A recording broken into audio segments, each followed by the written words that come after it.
All right, welcome in, folks, to American Tales live tonight, albeit this might be the first and the last live edition of American Tales, just depending on how the boys and I do tonight. If you're listening to American Tales on Spotify or YouTube or across social media, and there's some weird transitions, it's because it got cut out. All right, and we'll just move on from there. So we are here live at the legendary Sharky's Bar here in Grand Lake, Oklahoma. How's everybody doing tonight? All right, we got a rowdy crowd just like the three gentlemen beside me. I'm Anthony Tucker. You can call me Tuck. Only the IRS, my mother and my wife call me my full name, all when they're pissed off at me simultaneously. So tonight, we are going to learn about the American stories of these American musicians. We got a little preview on social media the other day. We got to hear about some of their stories, so we're going to get to know them a little bit better before they perform together. And hopefully some Backstreet Boys later. I think maybe Trett promised me that. So I've got Casey West here beside me. Hello. What's up for Casey? I've got Trett Charles. Hello. And I've got Garrett Brown. How's it going, man? What's up? So boys, how have we been doing? Hanging in there. Doing good. Doing good? I'm glad it's Friday. It's a weekend. I'm glad we're here at Sharky's. We're doing. Did you survive shopping? Barely. I barely survived shopping. Do you have any money left? No, I'm broke. You were All tips are appreciated this evening. That would be awesome. Check out Casey's social media to find his Cash App there. Make sure you hook him up because, listen, the brother was stuck in the parking lot when we did the promo for tonight's show. So I blame Jordan. Yeah, It's Jordan's fault. It is. Well, as we get started here, Garrett, if you'll kick us off, kind of tell us about your journey from a kid on to now, what inspired you to pursue music in your life? When I was really young, there was a lot of music around the house. Granddad had guitars, pianos, and stuff, and he always liked listening to old records. I was kind of forced at a young age to take piano lessons against my will. You know, all the kids in the family, they all took piano lessons, and some got pretty good at it, and I got all right at it. You know, I learned how to play couple Beethoven songs and it would impress the people at the home garden show. You know, that was always fun. But just being around it, my granddad more than likely was probably the one that really got me into music. Bought me a guitar and he'd take me down to this place called Uncle BJ's. There's a music store in Skytook years ago, and we'd all just sit around and circle, all these old guys, you know, and we'd just start picking guitars, and that's pretty much how I learned how to cut my teeth and playing music, and just him always listening to it, you know, a lot of Merle Haggard and Johnny Cash and Waylon and Willie, just being around it. And my grandma, you know, she didn't really listen to a whole lot of music. When she did, though, she listened to a lot of classical and Mozart, so that was always playing too in the back of my mind. Yeah. What was your first record? My first record was a Creedence Clearwater record that he got me. I think it was Cosmo's Factory, and I listened to that thing until there was nothing left on it, man. Yeah, John Fogerty, still one of the best to ever do it, in my opinion. Oh, yeah. What about you, Casey? Where did it start for you as a kid with music? It didn't. So my dad played guitar my whole life. He is better than all of us put together, I think. To be honest with you, he's pretty good at it, and he won't admit to that ever. But I didn't really grow up playing music. My brother did, and I picked it up in my early 20s. And after severe addiction issues, and then turned around and started playing music and trying to tell the whole world my problems instead of just my couple of friends I had, you know? Yeah. So now you guys get to deal with me in that perspective. You're welcome. You're welcome. And Casey and I talked about this a little bit with his song As a Crow Flies on the promo the other day, and the meaning behind those lyrics. What was the first record for you? Oh, man. Playing music-wise or just liking music-wise? Like, do you remember somebody buying you a CD or? Oh, yeah. There's a couple that come to mind. When I was 9 or 10 years old, I stole from my older brother. That would have been Collective Soul and 50 Cent, Get Rich or Die Trying. Good record. Yeah, it was great. It was great, yeah. G-Unit? G-Unit, yeah. I should not have been listening to that at 19 years old, but I did anyways. Yeah. Then my dad was like the Eagles, Pink Floyd, and then fell into Nirvana, stuff like that. So just kind of all over the place. When I started playing music, it was, country, Luke Combs, Tyler Childers, that type of stuff. So Yeah. just kind of all over the place. So would you say that your dad was most influential on your music career? Yeah, my dad was very influential. He still is. He bought me a guitar when I was 15. Didn't pick it up until I was probably 19 or 20. Never actually learned anything. And I turned around, and after all the troubles that I went through, picked it up because I just had to stay out of the bars for a little bit and away from some people. I needed to stay home, Yeah. And then I ended up in the bars anyways. So that was great. Yeah. Like sometimes you got to go full circle to find yourself. Yeah. Absolutely. What about you, Trett? Where did it start for you as a kid and finding your place with music? Let me just think about this. No, for me, honestly, it runs really deep in my family. My great grandpa played guitar, fiddle. My great grandpa played guitar and fiddle and sang. My grandpa did. My uncles toured and played country music too, and they actually were really successful with it. Played and opened up for Toby Keith and Rascal Flatts and Montgomery Gentry and Keith Urban, those types of names, and it's just kind of like a long bloodline kind of thing for me. So musically, staying on that theme, outside of family members, what about some artists? We kind of talk about Luke Combs and stuff now, modern time, but those beginning artists that kind of made it an indelible impact on your lives. I'd say Casey West and Garrett Brown for sure. 100%. You're a sweetheart. No, I'm just kidding. I'm being good today. I'm being good today. He's being honest. Are we talking about like whenever I was growing up, or are we talking about now? Growing up, I mean, for me, honestly, has always been that red dirt circuit. Yeah. People don't talk about it enough, but honestly, it's been that red dirt circuit for me. I grew up listening to Bart Crow and Eli Young Band and Cross Canyon Ragweed. Obviously, you got to throw in Stoney LaRue. I think that's Garrett and I's favorite artist. Yeah. But really, for me, it's always been that Texas red dirt music because it had a lot to say compared to what Nashville did. Yeah. More depth to the songs. The way I look at it is with Nashville, there's not the songwriters that you have whenever it comes to independent Texas country artists. Yeah. And the only reason I say that is because when you come to see like what Cody Johnson's done, you look at the songs that he writes, it tells a story. And you look at Randy Rogers and Josh Abbott and Johnny Cooper and just so many of these other guys that write songs that are just so influential on writing stuff that is a story behind it. And it doesn't ever feel that way when you're just writing about trucks and tractors and things like that. Yeah, it's not authentic, right? No, and I think we've seen that blow up on social media recently, but the specific artist from Georgia. Not naming names, but that definitely caught on. Yeah. So, Garrett, what about you? What were some musicians or bands that really influenced you coming up? I listened to a lot of blues and rock and roll growing up. Stevie Ray Vaughan, Hendrix, Elvis. Yeah. And then when I was, a young teen, I was introduced to red dirt music, Ragweed, Bolin, Stoney, and Great Divide, stuff like that. And kind of like what Trett was saying, it had an impact on me. It's like once I heard it, I was hooked. I was like, this is way better than Luke Bryan and Jason Aldean, which they got some good songs, don't get me wrong.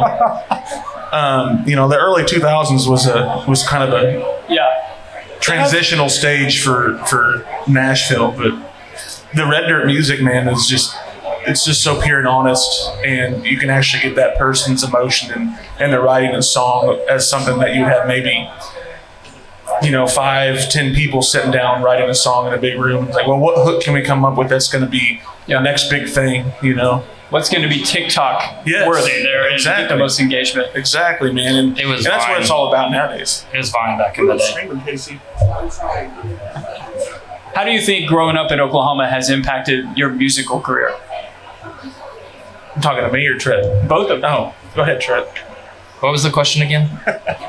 How has it impacted your career? I can't hear you. Can you speak in the mic? How has the music impacted your career? Oh, okay. We'll go that route. Honestly, what's really cool about the Oklahoma scene is that there's so many artists that are, you kind of have that fight between Texas and Oklahoma. Yeah.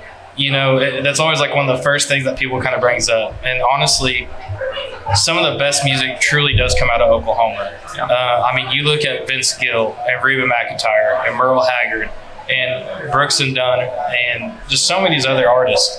So like growing up, my wheelhouse has always been 90s country music, just because like that's what I grew up with. Being in the car and truck with my dad and my grandpa, and so for me, that's kind of like what I reflect to is like you see like all these artists that are growing.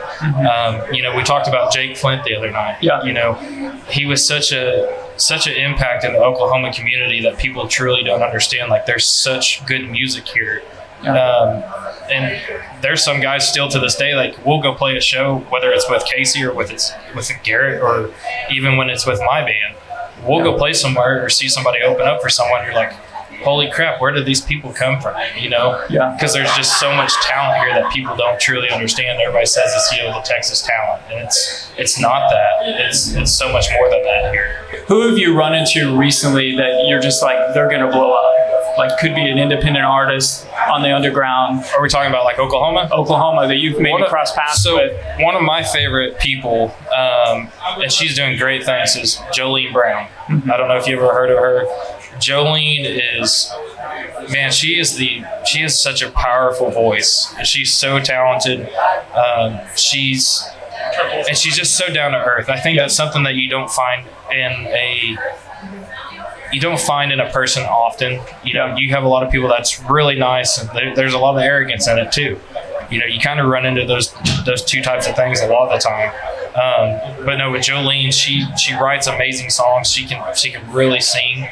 I'm trying to think of who else that I would really would shut out. Garrett Brown, he's okay. He lip syncs. I don't know if everybody knows that. I use AI for everything. Oh no! For sure. Conspiracy. Even my guitar playing's AI. Yeah. No. Another person I'd shout out is Garrett and I's best friend, Chase Wilson. Yeah. Chase is one of those guys that he can play and sing anything. He's most talented guy I know. It's truly, and we laugh and joke because we call him Vince Gill's son because he looks like Vince Gill and he can sing like Vince. He's so talented. He's definitely one that I would definitely toss out and be like, man, like he's incredible, Yeah. And I think it really takes it, and I think everybody out in the crowd can agree, is that we have to open doors for each other, right, to see other people we want to succeed. So it always just takes one door to open, and you never know what can happen for you. Yeah. So being that person, you can be either a source of inspiration, or you can be that key that unlocks that door for them to get that opportunity where they get that visibility. That's right. Casey. Welcome back. Welcome back. So kind of tell me, who's somebody that you've seen that's coming up artist-wise while you've been out on the road and doing stuff that you think should get a shout out and is on their way up? Like locally? Locally, yeah. Oh man, there's so many of them. So I used to host an open mic out in the Google area, and I made a whole bunch of friends that were a lot younger than me. So I'm just going to start naming them. All right. Legacy Lowenberg, Emily Hollingshed, Connor Wilson, Boston Brashears, William Tedford, Trett Charles, Garrett Brown. Sorry, I had to go ahead and throw those in there. Appreciate you. Yeah. Shoot, Michael Wayne. There's so many of them. Hey, help me out here. Come on. Yeah, who else? Who else am I forgetting? I said Jolene Brown. Huh? Oh, yeah, Canton, Washington. Canton the Penny Pickers. Yeah, Canton's good too. He's really blowing up a little bit. Jake Marlin, Bryce Dyke is Steve Hamby in the Ways. Yeah. Austin Oklahoma Dixon. Space Program. Austin Dixon. Oklahoma Space Program. Oklahoma Space Program for sure. They are opening for Ray Wiley Hubbard in That's this awesome. September. I love all three of them. Yep. Yeah, Gus Burns, Zach Wenzel, Johnny Molnax, Amber Watson, John Fulbright's already made it, but John Fulbright. We can keep going all day long. That's what I'm saying. Oklahoma talent is just, there's so many I keep wanting to say kids, but there's so many artists that are just so talented here that I put that lineup against Texas any day of the week. 100%. We had Emily, Cody, and I, who works for me. We were over in Coweta at a dive bar with her and her guitarist, Nick. You better stay away from him. We're not trying to bring up Nick tonight. You think we're bad? Yeah, stay away from Nick. Go follow Nick. There's Sharp. this one time at band camp with Nick. Easy. Yeah, go follow Nick on Facebook. You'll be good enough. He had a few stories about Tesla drivers and Dodge truck drivers. So. Forgive me for anyone that I missed in that list of names. I know there's a whole bunch I missed, so sorry. Yeah, Don't be mad. we're talking about upcoming artists, so it's okay. We're going to talk to you again, Casey. You had one shot to name everybody in the music scene, the entire music scene, and you didn't do it. Don't yell at me, Garrett. One we did forget that I think truly is probably one of the best bands is Johnny Molnick's. I did He said that. Oh, you did? Okay. Johnny is. I watched Doing him one UK time. tours, man. Yeah. Jesse Joyce is another one. I mean, he's been around, but Jesse's another one that's really good too. What life Who? I never heard of him. Oh, Brandon. Just kidding. Brandon Clark. BC in the big rig. He's Brandon been, Clark. he's Yeah. been doing it longer than we've been alive. Travis Kidd is another one. So Yeah, Travis. Travis has been around a long time, and I would put him up against a lot of people. Cash McWade also. What has been your big? Go ahead. I forgot one. Then Jacob DeMint. Jacob DeMint's one that I would put up against anybody. I mean, he's All day, every day. Sorry, Jacob, I did not forget about you. It's just, yeah. No, he's the most. Casey knows he's the most soulful singer I've ever heard. Just lay down anything. Like he's so good. 100%. What has been your biggest success in music so far? It goes to all three of you. Sitting right here with these guys. This is it, man. Are we taking this? Are we taking this for real or what? No. Yeah, absolutely. Absolutely. You go first. Biggest success, man, just, I guess for me personally, just being able to get to do it. I'm married and got 2 kids and another one on the way, and my wife could be like, hell no, you're staying home and, working 60 hours a week and staying home on the weekends, but she lets me come out and play music and record music. So, I mean, You finally just getting able to do it is a huge accomplishment for me, because there's a lot of people that you may never hear of that just sit in their room and play that could be best, and they don't even get an opportunity to do it, maybe. Yeah. If that makes sense, kind of No, certain aspect. because we all have jobs. Yeah, man. It's just trying to manage, still chasing our dreams while making the ends meet. That's exactly it, man. That's exactly it. For me, anyways, it's like, define making it, to me, it's like, now I'm already doing it, like I've done so much stuff, and I'm just thankful that I get to do it and be with my friends and make music, man. That's what it's all about for me. And I think you go through this kind of, and we were saying with Casey, you kind of go full circle where you believe in yourself, you doubt in yourself, you believe in yourself, you doubt in yourself, and then you want to quit along the way, but then you find yourself back in a place like we are tonight, having a great time, where you're like, you know what? Why didn't I believe in myself more? 12 months ago. That's exactly it, man. And we all go through funks.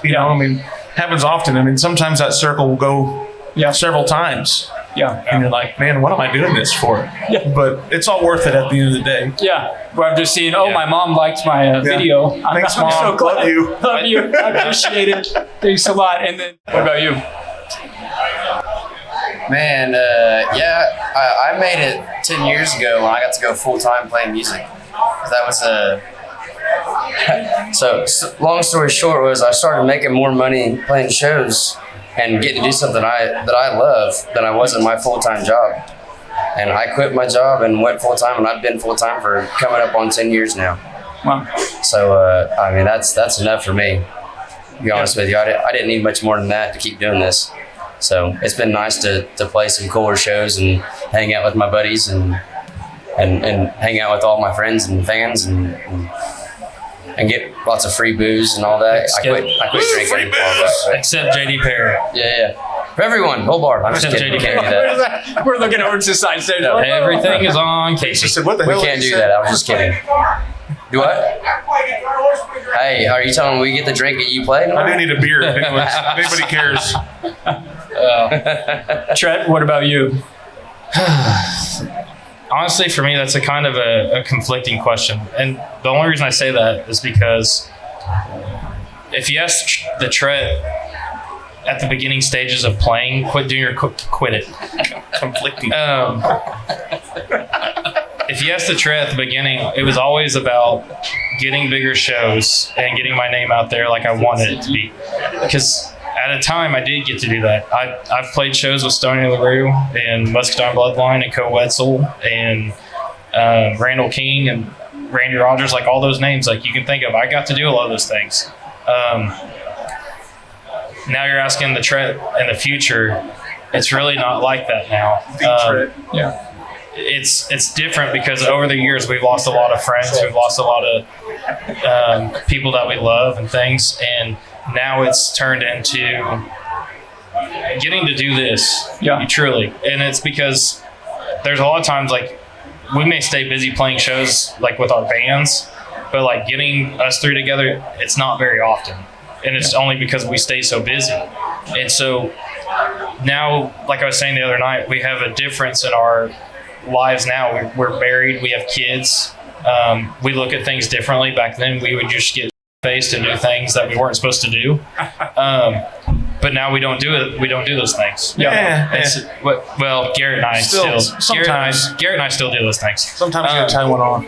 Casey's grown up on us for some reason. It's because he got married, and then it's Jordan's fault. But that's the way I look at it. Now is like we're in a different season in our life that we get to do things that we truly enjoy, whether it's writing new songs, recording new stuff, or things like that. So, speaking of songs, what about new music in 2026? What have you been working on?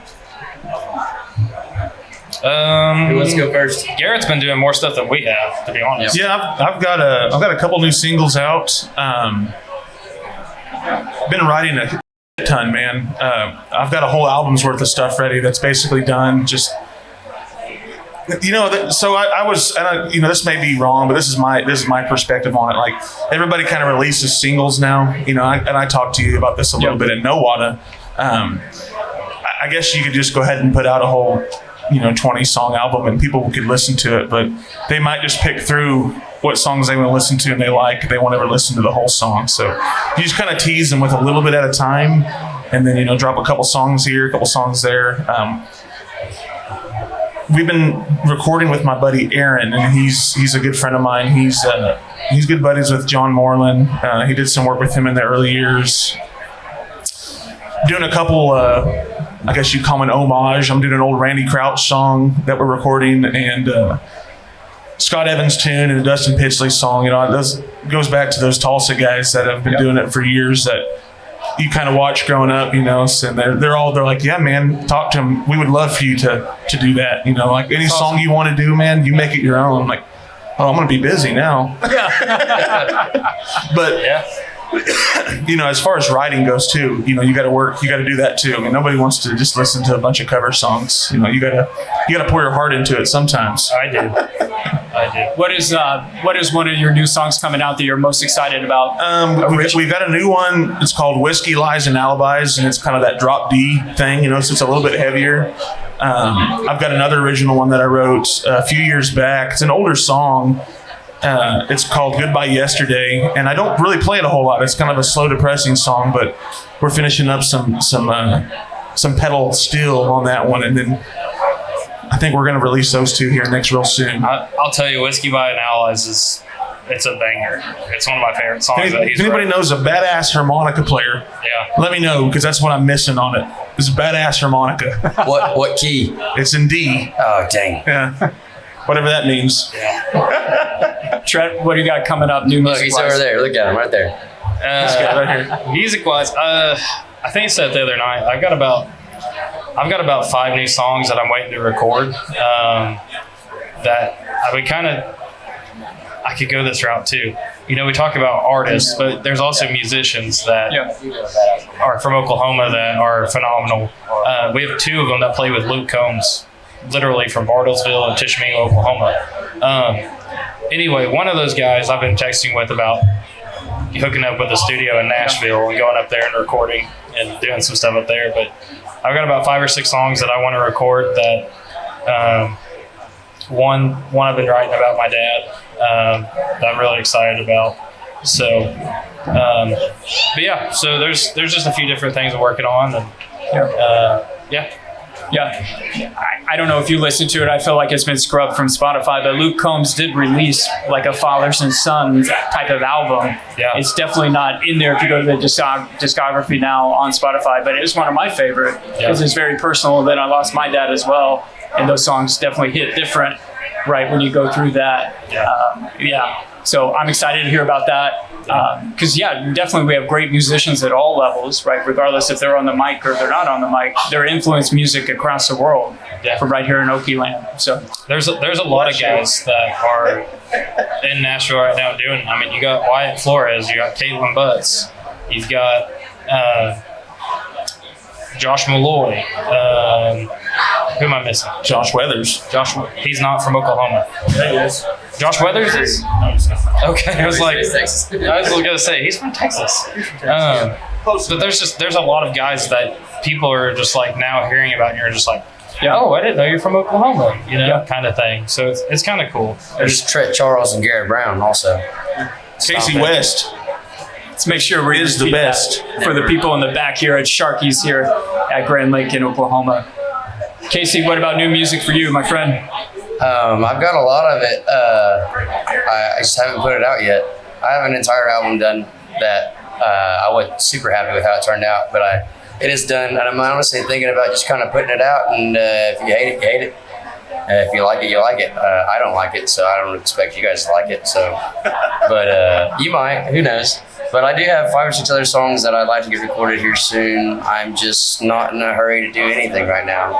Yeah. I'm just enjoying life, man. What's inspiring your writing in this season of life?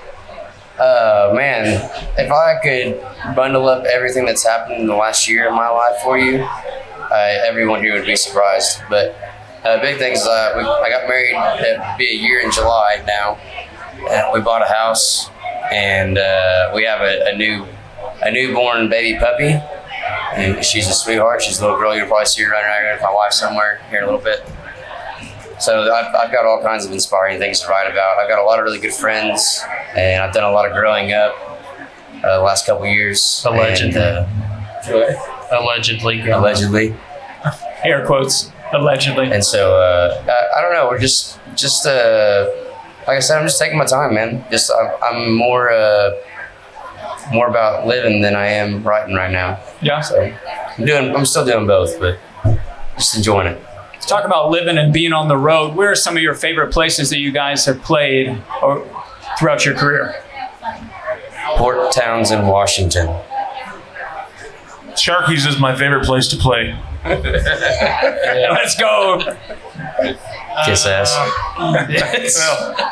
Lisa's literally right here. He's kissing ass.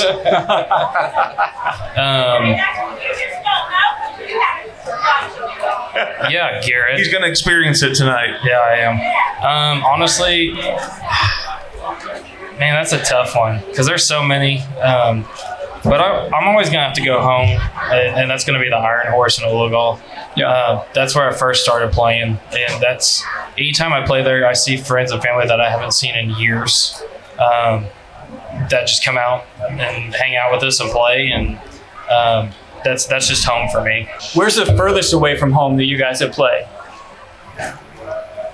Port Townsend, Washington. Washington. Yeah. Washington or Florida. I have to think about that. We've played a few shows, Firehouse down in Houston, Fort Worth, Dallas area. Yeah. I played a few runs with my buddy Luke Christensen up in Minnesota a couple years ago, and that was pretty fun. And that's tough. I've been in Arkansas, Wichita, and Texas, so probably honestly the furthest has probably been Fort Worth, maybe. Yeah. I mean, probably Fort Worth or Wichita. Really, they're both about 4 hours. So I mean, Wichita is my favorite place. One of my favorites I've played though. Why is that?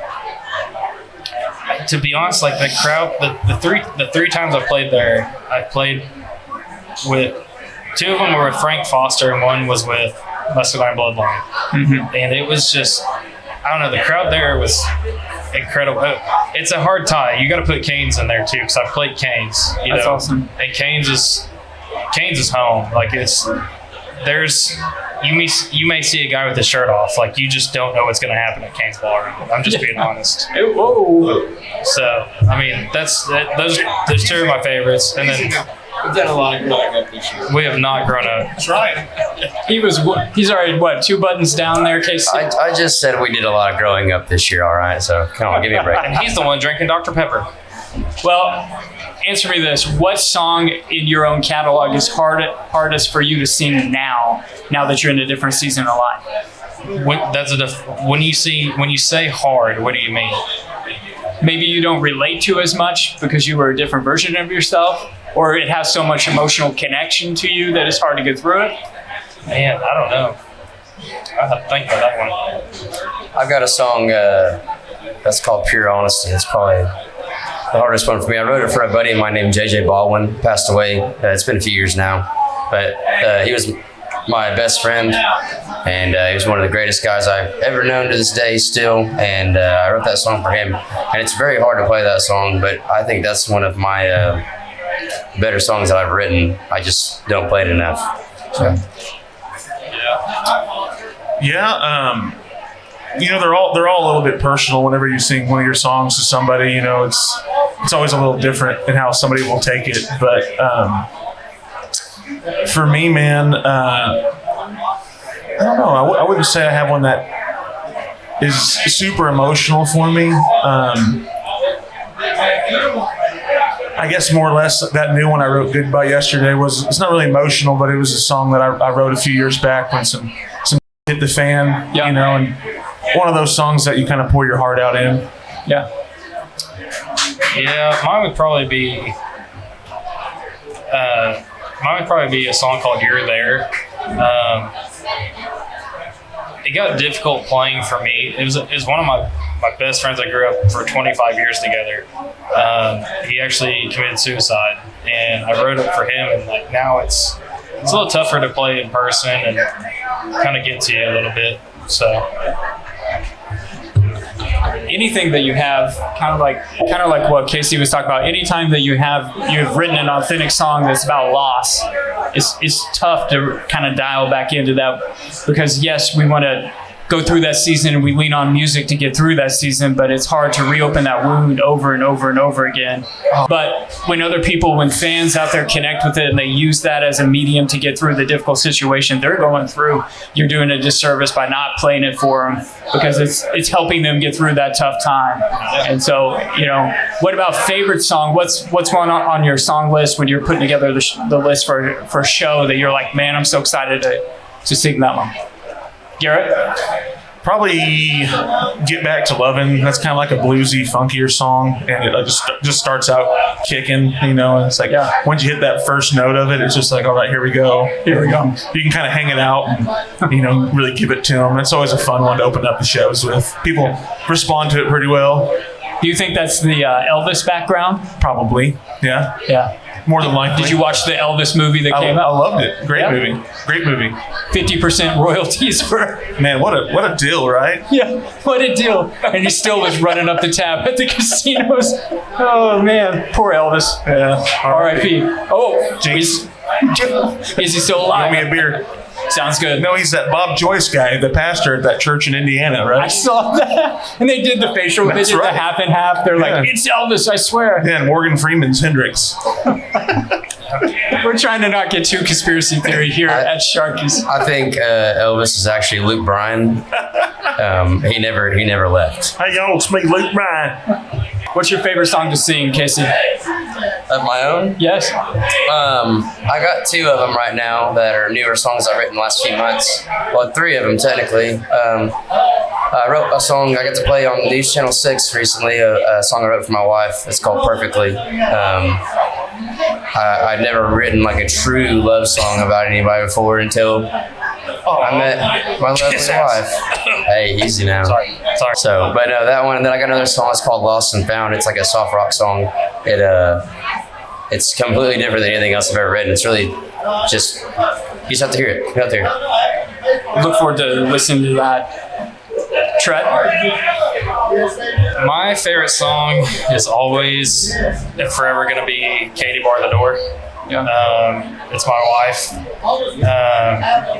A lot of people don't know our story, but we released that song at the beginning of April of 2017.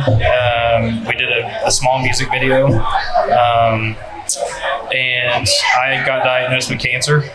And my second to last treatment, I ended up meeting my wife. She was my nurse. Wow. And so, and the crazy part about her name was Katie. So, Kind of played played along into it.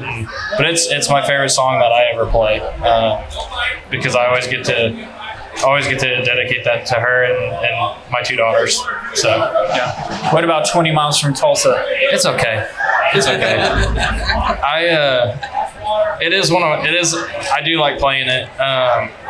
I may or may not have been really drunk when I wrote that song. I wrote that song in like 15 minutes. I don't even remember writing it. So, if that tells you anything. So, but no, 20 Miles to Tulsa is definitely one of my favorites. I like it better when I'm with my band because it sounds a lot better than doing acoustically. Yeah. But it is one of my favorites. So, What about your favorite cover song to do at a show? for me, it's any 90s country song. Yeah. I love 90s country music. So like any 90s country song for me is like my favorite. Garrett? Probably Pony. Pony? Or Rockstar by Nickelback. That's a tough question, man. There's a lot of songs I like to play. Man, Casey? For sure, Taylor Swift. No, I'm just kidding. We don't want to upset the Swifties on social. No. probably Don't get mad at me. probably something in the orange.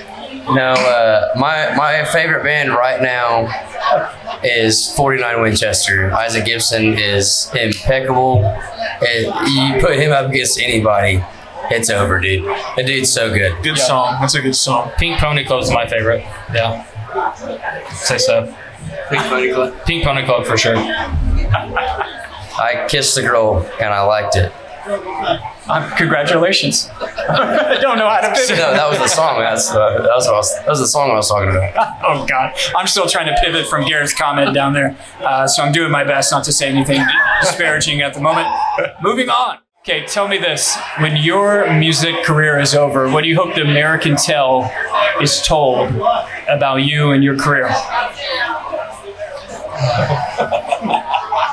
He gave it a good shot. no, man. It's one of those things that if you get to leave a legacy musically, whenever you're gone, it's like, well, hey, when I'm not here anymore, people can still listen to my music and live on through that, and that's a big deal for me, man. Not just saying, well, he gave it a shot, but he actually did the damn thing, and being able to leave my music and my songs behind for the end of time is great, man. What do you hope that your kids kind of remember you for musically? I can tell you what I hope they don't. I hope they learn these songs and start playing them themselves. I'm trying to get them kind of like how my grandparents were. They've got all the instruments at the house they need. Yeah. Sometimes they'll go back there and sit there and play them. So every once in a while, I was trying to teach Ava, my 5-year-old, some chords last night, and she's kind of figuring it out. So Let's it's like, go. whenever I'm not doing it anymore, you can just start singing these songs and make me millions of dollars. And use AI for backup singers. Exactly. AI harmonica. Casey, what about you? Man, just that I always told the truth. I want people to come back, and I hear it sometimes now. It's like he wrote about the real. Yeah. I mean, that's the truth. I'm not going to sugarcoat it. I'm not going to. No offense, Luke Bryan, but country ain't what you say it is. We've been a crazy country, a crazy world for a long, long time, and sometimes you get tired of hearing people cover up the truth, and that gets old, man. Being fake gets old. Yeah. Just be real, be who you are. You ain't got to put an act on for it. You ain't got to lie to nobody about it. We've all been there. We've all been drug addicts, alcoholics. We've all done things that we're not proud of. Just own it, man. That's what I want everybody to remember about me, is just he was honest with everybody. I mean, that's all you can be. That's all we got in this life. Yeah, and I think that is so refreshing that you say that, because so many of us, we have so many different belief systems and whatever it may be, but the truth is we go through real stuff every day that changes the very fabric of who we are. You know, like when we go through a loss of, you know, losing our father, and being the person to deal with that changes you forever, right? And how you look at life, and you value moments like what we have tonight a little bit more, and what we have with our family members. So tell the truth. I feel like that was a lesson that they tried to give me at the Boys and Girls Club that I didn't follow very often there. There was a guy that bought beer for me later on in high school, right there by the Boys and Girls Club in my hometown. So don't get any ideas, Cody. She's behind the camera. So That's a good man. He's a good man. I don't know if he's with us anymore, but boy, he was legendary. Didn't say much. $20 Rob. Just give him $20 and then $20 Rob. $20 Rob. $20. Hell yeah. Don't take that the wrong way. It was just for beer. Just for beer. Consensual exchange. Yeah, sure. $20 for beer. Yeah, sure. I knew it was going to go the different way. Rob was a sweetheart. Hey, rest in peace, Rob. $20 Rob. Okay. That's funny. Honestly, I think one of the biggest things is I hope that everybody remembers me as a loving, respectful person. Yeah. That's just me. Because you have a lot of people in the scene that's not that way. And you hear about it. You hear people talk badly about others, that start drama, that want to just talk crap on everybody. I'm not that way. Casey's not that way. Garrett's not that way. And I think that's why our circle's so small. It's just because it's hard to let people in the trust anymore, because you don't know what's going to come of it. So for me, it's to be respected and be loved and be known as a loving person. Obviously, I'm going to go back to Jake Flynn again. One of the most respected, loving people you'll ever have met. And it's just because of what he did for the music scene and the love that he encouraged to other people. So. And I think that is so relevant in today's time, is the more people you can positively impact, like I talked about earlier, and open doors for other people, it comes back around. And even if you don't see it, but they're talking about you when you're gone and we're all gone, that we helped inspire somebody else to do something better for themselves, then that's all worth it, right? And then we've taught our kids the same thing. We pass it down generationally to them. I think is super important. Yeah. Okay, how well do we know each other? All right, we'll start. Garrett versus Trett. Oh, Yikes. Great. What is Trett's favorite fast food restaurant? Taco Bueno. It's Taco Bueno. I know that one. What about Garrett's, Trett?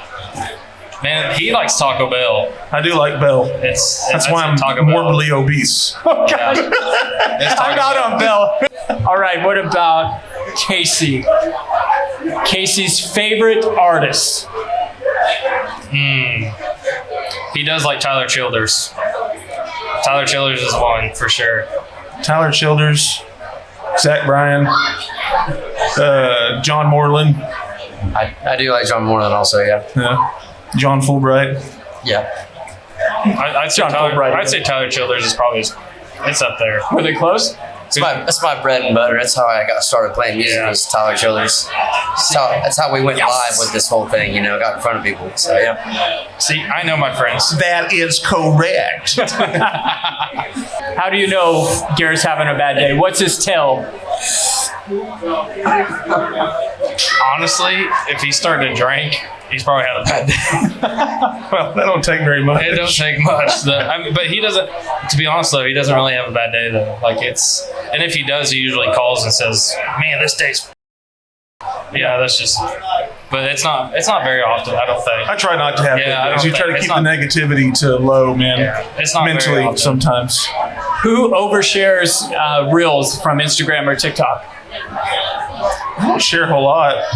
It's not me. I've been getting some from Casey here lately, and they've been pretty funny. It's all pretty even. Yeah. Even across the board, yeah.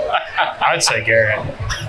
Sometimes I can go down that wormhole where I'm just like, oh, this is funny, this is funny, this is funny. I do. Jesus like, Christ, man. Cool. I'll get the most random ones. It'll be 12 o'clock at night and I'm asleep and I wake up to like 10 different videos that I didn't know I was going to get. So, Okay, we'll end on a serious question. What is the toughest part about being a musician in the modern era right now? being a musician. Yeah, being a musician in the modern era, being away from your family, and a lot of sleepless nights, a lot of driving, a lot of windshield time. Booking sucks. AI for sure. A lot of it, honestly, is being away from family. For me, it is. That's the hardest part, man. Because we all have kids, so you could have a show that's 3 hours away, and you may not see your kids all weekend, and they're growing up, and you miss things like that. To me, that breaks my heart. Yeah, that is the toughest part. Yeah. So hopefully mine are going to bed soon because they're over at the lake house. The boys, thank you guys so much for joining us on American Tales Live. I think we'll cut out a few things that'll keep us going for another live show. But we definitely had a good time. I'm excited for these boys to play together. Thank you guys for coming out to Sharky's tonight here at Grand Lake. My name is Tuck. Make sure you follow on social media, and we will see you next time as we connect with authentic American storytellers across the globe. Peace.